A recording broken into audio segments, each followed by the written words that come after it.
Welcome, old viewers and new viewers, to another episode of the Dancing Negotiator with Dr. Cheryl Okoli, DHA. This is the show where you learn about conflict and its resolution strategies, the what, the why, the when, the where, the who, evidence-based frameworks, either of my original mnemonics or those of experts in the field are introduced. I like to reserve the third Friday of each month for story time, which entails an analysis of a movie, drama, or event. Analyze what went wrong or what could have been done better. The last Friday of each month is reserved to have a guest. So that's right, today is guest day.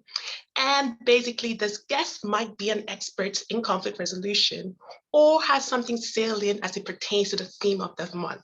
So for example, the whole month of June has been all about spirituality, ethics, conflicts as it pertains to mandates in the workplace. So yes, we will be having a guest today. But before I introduce her to you, I do want to take some time to clarify something based on a viewer's input. So if you've not watched the previous episodes of this month, I highly recommend that you watch it. Watch them, I should say. So you might recall the very first episode of this month, if I'm not mistaken, I made reference to a workplace where I worked and how my time there was cut short because of some irreconcilable differences as it pertains to the fact that I am a conscientious objector as it pertains to maid. So between that and some occupational hazards, my time at that workplace was cut short. One thing I want to specify, and this is where the clarification comes in, is the fact that the individual that requested maid, I want to clarify, was an external request. This individual did not reside in the facility. So I wanted to make that very clear, okay? However, given that we're talking about spirituality this month as well, I sometimes pray for my clients, residents, patients, dependent, either audibly or inaudibly. So I will testify and say one thing: I've never prayed so hard for this individual that whatever it was that made them feel their life was not worth living, I prayed, please let there be solutions. So during the interim of my time there, the individual did not show up. When I followed up a year later, I found out the individual still didn't show up. So hopefully all went well for the individual. Now, today, before I introduce you to our guest, I want to ask you some reflective questions. So sometimes people might be employed somewhere, might get an offer of employment. You might have to move cities, provinces, or nations. When you get on the job, it's not what you expected it to be. Now, I want to encourage you about something. Could it be that perhaps you were just meant to be there at that particular time for a particular reason, either to add value to the organization in terms of administrative skills, if you were in a leadership role, or perhaps enhance interpersonal relationships? So here are the reflective questions for you as you ponder before we dive right in. Have you had an unjust treatment or adversity? What was the outcomes? What was the growth you experienced? So with not much ado, I'd like to introduce our guest. She wants me to refer to her as the Adekugbe. But before I read her bio to you, a little bit of a personal slant as to how I'd like to introduce her. So I basically came to know about her at a local event. Unbeknownst to me, I didn't realize I'll find a speaker, a guest for my show. But one thing I want to highlight was the way people received her at this event. So basically, she was a speaker at this event, and other speakers, the caveat was you need to dance to the stage before you speak. And when it came to her turn, my understanding was either she was shy, hesitant, or doesn't know how to dance, I don't know. But what warmed my heart was the way the women in the audience came dancing to her and welcomed her on stage. That actually brought tears to my eyes. So that spoke volumes as to the kind of person she is. So other than that, I've never heard of her, but I followed up afterwards, invited her to be a guest on my show, and here she is. So thank you very much. So here I will read the official bio given to me, okay? D. Adekugbe, aka Mama D. as fondly known in the community, is the founder and executive director of Ruth's House, a safe haven for families experiencing domestic violence within the African community in Calgary, Alberta. From a rough and tough background, born in Nigeria, growing up in London, England, and now living in Alberta, Canada, she is a woman who has gone through a lot and still manages to stand and keep thriving. Yes, shaken, but never broken. Mama D is an international speaker who has spoken on many platforms, including church programs, conferences, business meetings, and mass media. As a keynote speaker and panel expert, she's also a mentor, advocate, podcaster, business owner, and author. Finally, but definitely not least, Mama D is married to Ben and is blessed with 6 amazing and talented children. Together, they pastor Genesis Life Center Church based in Calgary, Alberta. So with no much ado, welcome, Miss, or rather, D, Adekugbe. Welcome. How are you? I'm good, my dear. How are you doing? I'm wonderful. Thank you. So please tell us, why did you choose spiritual care as a profession and what made you pivot, if you did pivot indeed? I think spiritual care chose me. I didn't choose spiritual care. My background is in business, but I think, my journey and the things that I had gone through in life really took me on a spiritual journey that led to what I'm doing right now and the path that I've been on for the last 30 odd years. I found God in a dark time, in a dark space in my life, and that journey of restoration, that journey of wholeness just really has led me to what I do now and how I am serving other people and helping them to find God and their own path in life amidst the crisis and whatever it is that they are going through. So it found me in my dark times. Well, that's wonderful, because I've heard people say things to the effect that when you go through hard times, sometimes a ministry is birthed from you because you've gone through it. You can help others and empower them. Exactly. Okay. So along those lines, so today we will be talking a little bit about like the spirituality, mandates, and domestic violence. But one thing I want to ask right now is honing in a little bit on that spiritual cap, if you will. And the question is, with the whole mandate, with the pandemic, how did you handle it with your congregation? What kind of questions or issues arose with this whole thing? Well, with the pandemic, there was a lot of things going on in people's lives, and the biggest one was the mental health, and just really trying to find ways to cope with the unexpected. Nobody anticipated, nobody was prepared for COVID-19. It took all of us by surprise, and we all had to find ways to adapt and to really learn to just deal with it. And the biggest thing that arose is to be each other's keepers, to watch out for each other, and that your faith was really was tested, and what you believed were challenged. And as a congregation, as a pastor, as a leader, we really weren't there to enforce anything on anybody. We were there to support people and their choices. Because as a faith leader, Chris, your faith is a choice. Everybody has been given, but we were all given freedom of choice from the foundations of the world. And who are we to take that choice away from people? And, and we as a congregation, as a church, as a leader, did not enforce anything on anybody regarding the mandates, the vaccine mandates. We really just respected and supported people's choices. Okay. Good, thank you. Thanks for sharing that, because I know different congregations, some people forget that just because a group of people, when I say group of people, not necessarily relegated to a specific church building or flock, under the umbrella, let's say, of Christianity, that even though you might have one big umbrella, under that there are different sub-arms, and people still have different beliefs based on your convictions and conscience, right? Yeah, okay. So what about, besides the mandates, were there other issues of conflict that arose among family members? And again, please, without breaching any confidentiality, what was the general theme perhaps you were hearing, either within your congregation or other congregations?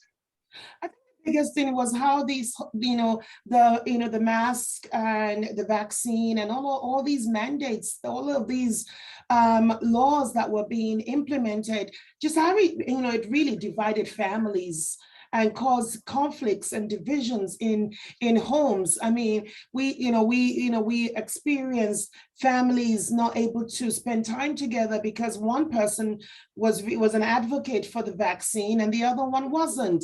So, so going out in public, going to, children's activities, going to the restaurant, there was so many, divisions in the family just because of this mandate. And it tore families apart. It broke homes, families that you thought were strong. COVID-19 tested them, and a number of families were broken and were destroyed as a result of, should I get vaccinated or not? Or, I don't want to wear a mask and you should wear a mask. It tested families. As a faith community, we saw the devastation, and it was really, really bad. And our prayer is that this is just the beginning of things that will happen in the future with the way the world is. We've got to learn to handle things better. And not allow it to creep into the homes and break up the family. That's right, which is sad. So now I don't want to say the aftermath of COVID-19, because we're still not quite out of it yet. No. We still are experiencing the effects of it. But what's the climate like and the culture right now? I think, we're all just learning to live with it and really respect people's wishes and just be each other's keepers. Be your brother's keeper, be your sister's keeper, and not allow COVID to divide us. Today it's COVID, tomorrow it could be something else. There will always be reasons for division in the home. We've got to learn to band together and just say, no, we will get through this. This is just another test. This is just another, crisis. But if we stick together, if we work on it together, if we one voice, there was a scripture in the Bible says that if the people are of one mind in Genesis, it says there will be nothing impossible for them to do. And really the culture we're trying to build is that of one mind, unity. Be united at home, be united in your community, and you will get through this. Wonderful. Yes, I agree. United we stand, divided we fall. Exactly. Yeah. Now we're going to segue a little bit now, because you are the executive director of Ruth's House. Number one, so another thing that attracted me to having you come here is the name Ruth's House. So beginning with Ruth is one of my favorite biblical characters. I won't lie. Between Ruth and Esther, but Ruth has always had a special place. So tell us a little bit more first, and then I'll explore a little bit more about the domestic violence part of things. So tell us a little bit about the history behind the name. Okay. And tell me about Ruth's House. So where did we get the name Ruth? It is a Bible name. I do have a daughter called Ruth, but it's not named after her. When we were looking to establish Ruth's House, we were looking for a name that will really represent the organization and will really give us a story that will tell a story. And being a minister, I looked, first of all, I did research, Google different organization names and what we could use. But I really always, as a Christian and as a minister, you always have to, the default is to go back to the Bible. So I went to the Bible and I looked for women. I run a women's ministry. So looking for women that inspired me, because women are the homemakers. Looking for a woman in the Bible that really inspires me and, and how her, what about her life that I loved. And I went through Deborah. She's one of my heroes of the faith. And I thought, no, I already have a Deborah's Company mentorship program. I'm not going to use Deborah. And I thought, I went through so many names. And then I finally settled on Ruth, because I love, just like you, the story of Ruth. The story of Ruth also, it gives me an opportunity to preach to non-Christians, by the way. Okay. The story of Ruth is really about a woman who had lost everything, lost her husband, lost, her income, nothing. She had nothing except her mother-in-law. And so her mother-in-law was going to go back to her country, leaving Moab, and told Ruth, go back to your people. I'm going back to my people. But Ruth was really committed to this woman. And she said, I'm not leaving you. I'm going to go back with you to your country and look after you. Your people will be my people. Your God will be my God, etc. And Ruth went and followed Naomi. And when Ruth got to Canada, Ruth, as an immigrant in Canada that didn't speak the language, that didn't know about the Canadian culture, she wasn't too, very familiar with it. She found that, in Canada, she was accepted. She found that in Canada, she belonged, even though she was a foreigner. And she found that in Canada, she had a community. And Canada offers us ABC, acceptance, belonging, and a community. Exactly what Ruth found when she went with Naomi to her country. Boaz and the entire community, the people that she worked with in the field, they all received her.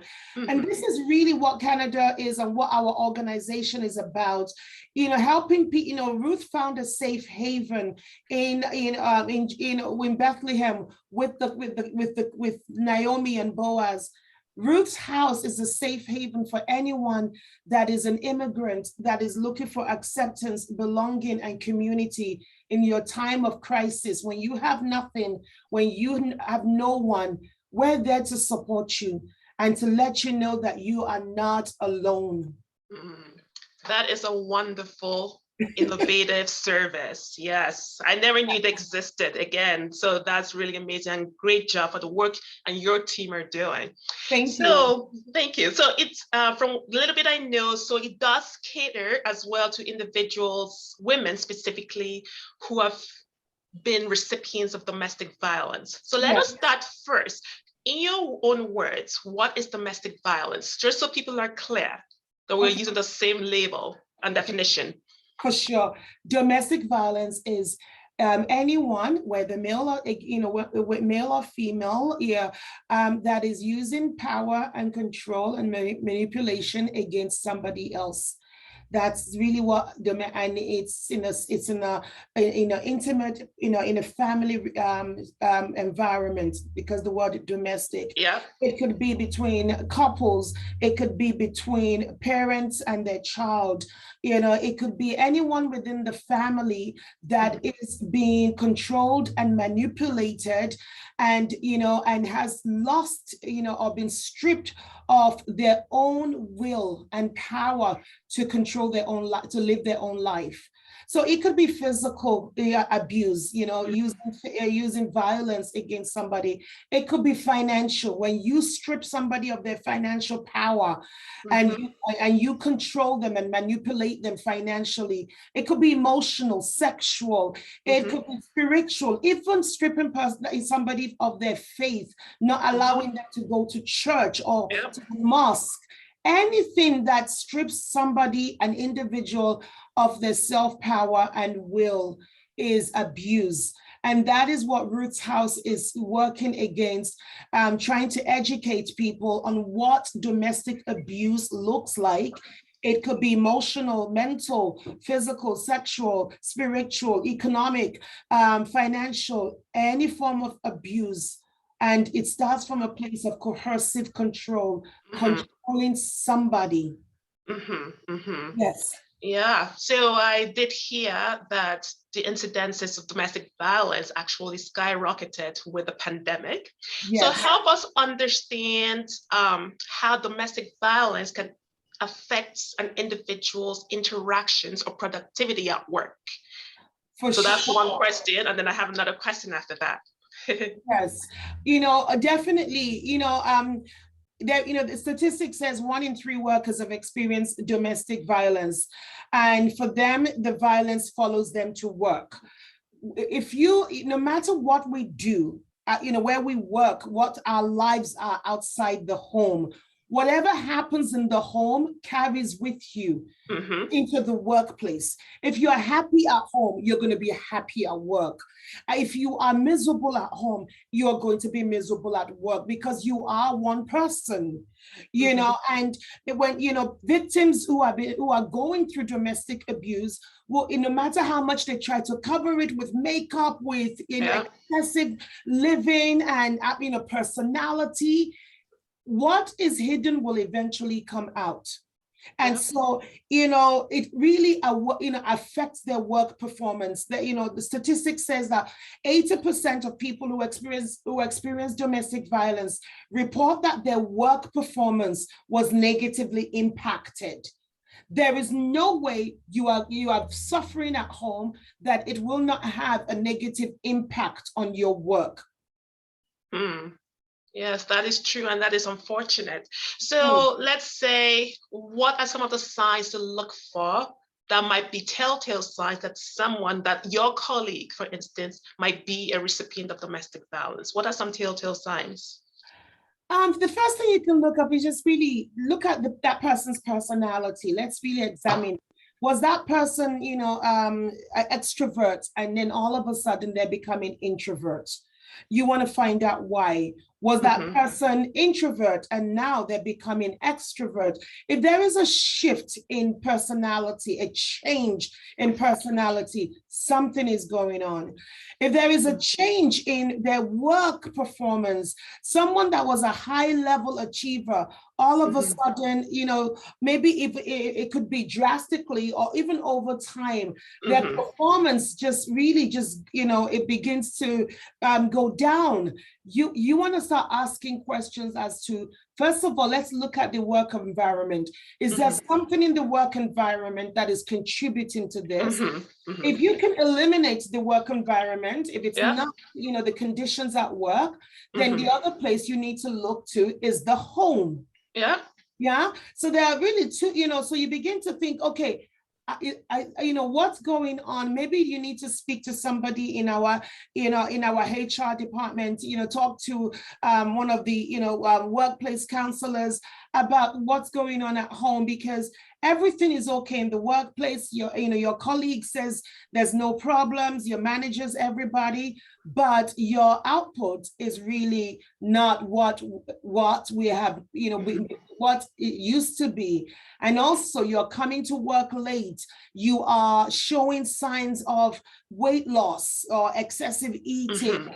You're showing signs that you're staying late at work, coming in early, and you're spending majority of your time at work, even though the work does not require it. There's so many things, but we have to pay attention.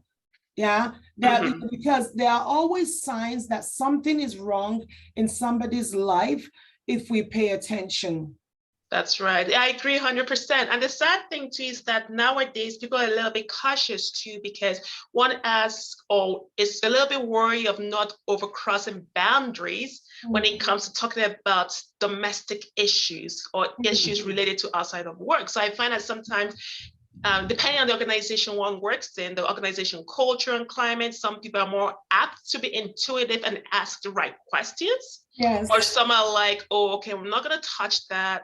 Yes, their work is going downhill, but I don't know if it's my place to address such issues at work. I know there is that, but everybody's human beings, and we need to care not just about the work, the productivity, but about the person behind the work.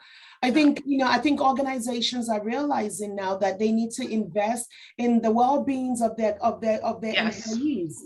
And so there are a number of things that, packages that, benefit packages that is coming, that are being given to employees to make sure that that person has all of the support that they need with mental health, with their health, physical health, all the support that they need to be able to function in the workplace. organizations are realizing that, they're losing profit. Yeah. Because because of the performances of their employees. A happy employee will increase profits and productivity. That's right. Yeah. So as we come to close to the end for this first half, Okay. one thing I would like to say too is that COVID-19 definitely has been disruptive in a negative way and in a positive manner as well. So the question is, what perspective, what angle are we focused on, the positive aspect or the negative aspect? So thank you for bringing up that point about the fact that employees are being more proactive. And I'm paraphrasing what you said, in providing packages that basically addresses the holistic needs of the employees to increase productivity. So thank you so much for that. So far, we've talked a little bit about the spirituality, the history behind your name, Ruth's House. You talked a little bit about your hat as a minister, how you integrate that in your work. Now, and I'm very grateful for that. So some of our listeners might be wondering, how can we reach you? And what is the process? So two things. How can they reach you personally? Let's say for maybe whatever, if you have mentorship, personal services. And the second question is, how can they reach or be enrolled or recommend someone to Ruth's House? There are a number of ways you can reach me. Find me on social media. Just Google my name, it will bring up so many different things. But you can also just go to our website, Ruth's House, RUTHS, Ruth with an S, house.ca, to get connected with the services that we offer. Ruth's House is an organization that works with the whole family. We work with everybody, the victims, the children, the perpetrators, because we are really all about family. But we're all about making sure the family is, that the family is healthy, the family is strong, and there is no judgment, there is no condemnation. We're just there to walk you through, walk beside you in your hour of need. So you can go to our our website, or just Google my name. It will lead you to all of these. It will lead you to Ruth's House. It will lead you to my social media where you can connect with me. And I'd love to hear back from anybody that's watching. Wonderful. So thank you so much for sharing all that. So I have a question that's lingering that I didn't think of asking you ahead of time, but if you don't mind sharing. So from my research, if it's to be accurate, what I saw online, it sounds like this is a new initiative as of April of this year. Is that correct? We launched Ruth's House on February 26th, and we went live on February 28th. Oh, wow. Okay. So is this a pilot project or a long-term project? This is a project that is here to stay, because this is the first, this is a grassroots organization, the first of its kind in Alberta, that is focused on the African community. And there's so much support and resources for our Indigenous brothers and sisters, and the Afghanistan community, and also the Ukrainian communities in their hour of need. But I found, what we have found is that there aren't that many resources and support for the African communities in their hour of need that is special, that is centered around our culture, around who we are, without us losing our identity. Africans are big on family and community. And what we realize is that, Ruth's House offers that, exactly that, family and a community in the time of need. Wonderful. So let's say, for example, there's somebody who doesn't meet that criterion of being an African. Can they still access the services, or do you refer them to an appropriate alternate resource? So there's two ways. If you are a Black Canadian, you probably, most of us Black Canadians, our roots are in Africa, so we will never turn you away.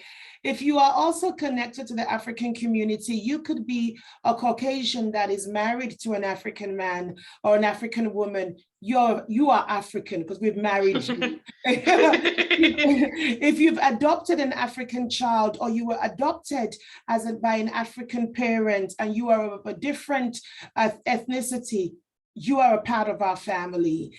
So you can be connected to the African community by birth, relationship, by blood, or just by choice. We will never turn anybody away. Thank you so much for explaining that. So on that note, I thank you very much for taking the time to come join us on this episode of the Dancing Negotiator with Dr. Cheryl Okoli. And to your viewers, I would like to invite you to join us another time, same place, same time, for another episode of the Dancing Negotiator with Dr. Cheryl Okoli, DHA. But before you leave, you know I always like to leave you with this thought. Remember that you are needed in this world to be a solution. Be the best that you can, and do not rob the world of a precious gem. You, that's right, you are precious. Goodbye and have a splendid day.